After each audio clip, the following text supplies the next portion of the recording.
Assalamualaikum warahmatullahi wabarakatuh. Bismillah, walhamdulillah, wassalatu wassalamu ala rasulillah wa ala alihi wa sahbihi wa mawalah.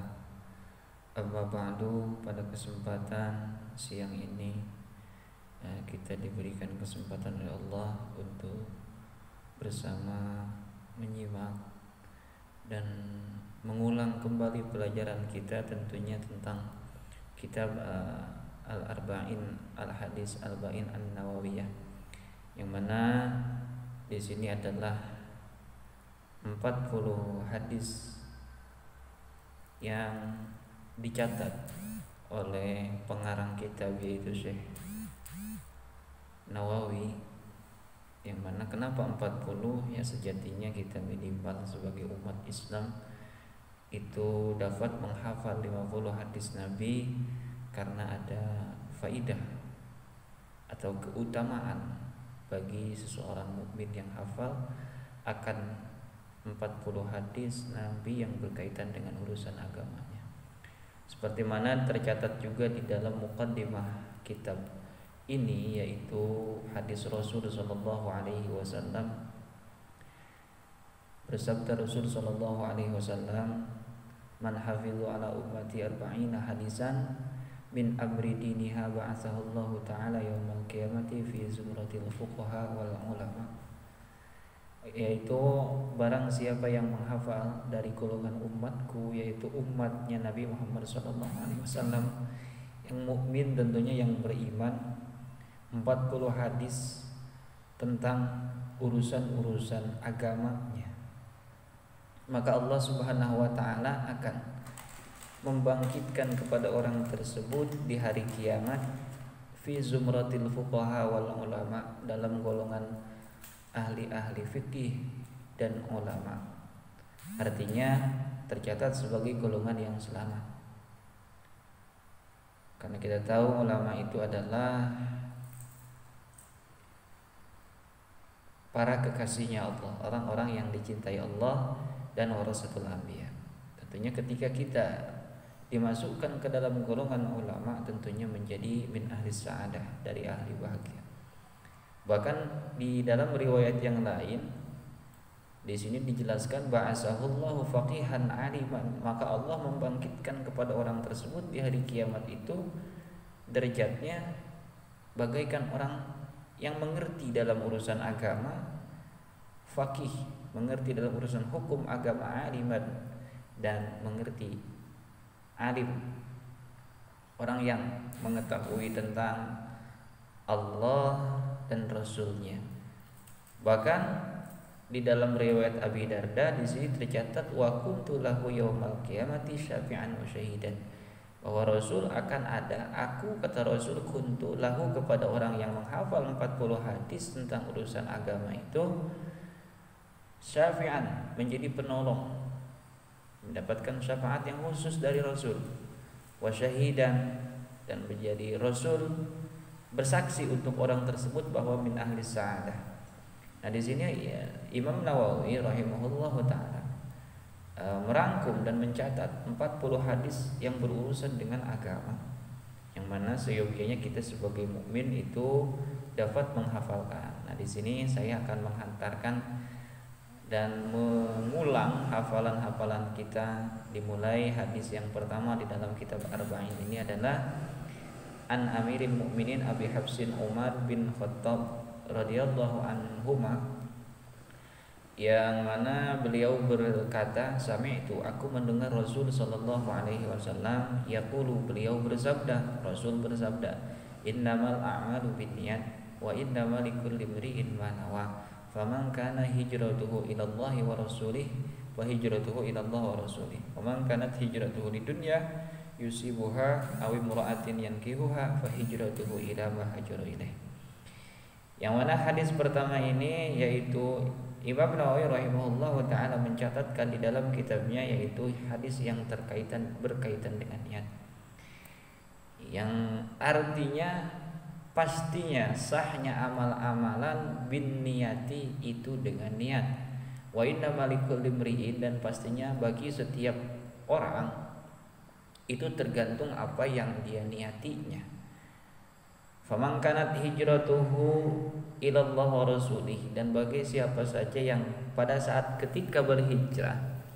Jadi hijrah itu nanti juga ditafsirkan adalah mohon maaf dulu sebentar.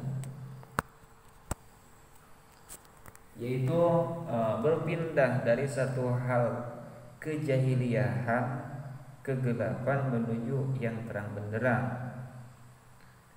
menuju hal yang lebih baik, yang lebih positif, dan hal yang diridhai Allah Subhanahu wa taala.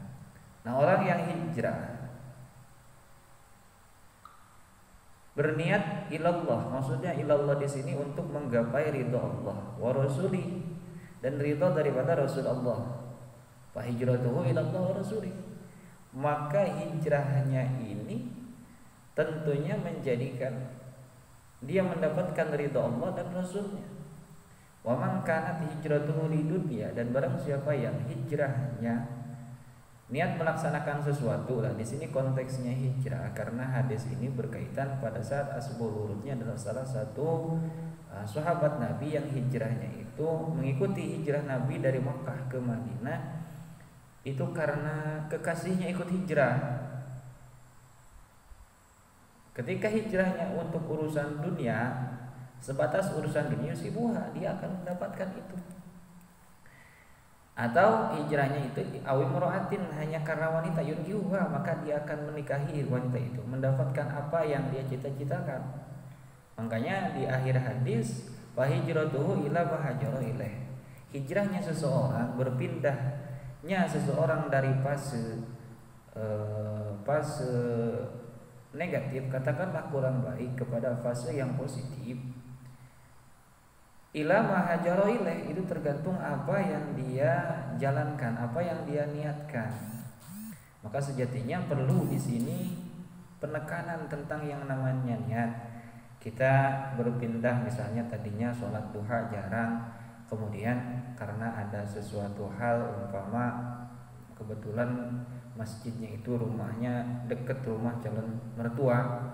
Nah, kita pura-pura sholat duha yang tadinya jarang, maksudnya apa? Supaya dapat menarik simpati daripada calon mertua umpama. Nah, itu juga tergantung niatnya. Maka niat seperti itu bukan berarti tidak baik, ya kurang baik.